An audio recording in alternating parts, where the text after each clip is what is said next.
It was a cold winter evening. A little girl stood by the roadside, holding a bunch of pencils in her tiny hands, looking at the passers-by with eyes full of hope.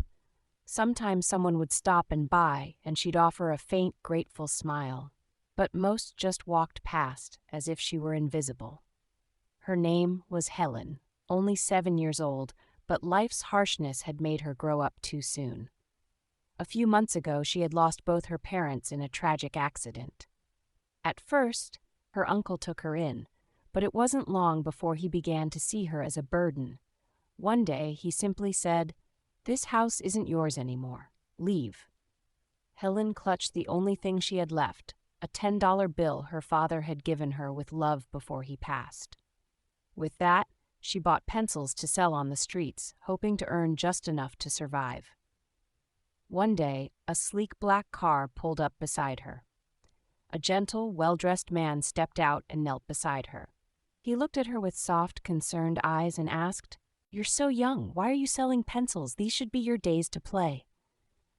Helen lowered her gaze and spoke quietly, holding back her emotions. "I have no parents. I'm alone. My uncle took our home after my mom and dad died and threw me out. I had only $10. My father gave it to me with so much love. I used it to buy these pencils so I could sell them and not go hungry." The man fell silent for a few moments, thinking deeply. Then he gently took her hand and said, "My name is George.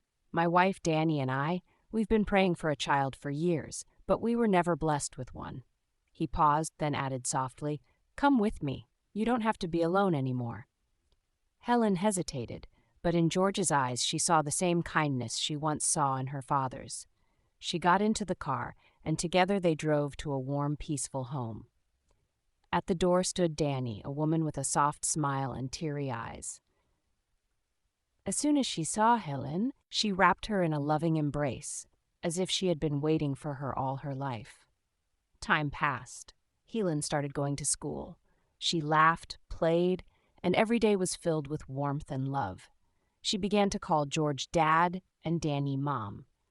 And the couple, once longing for a child, now lived in her every smile, every hug.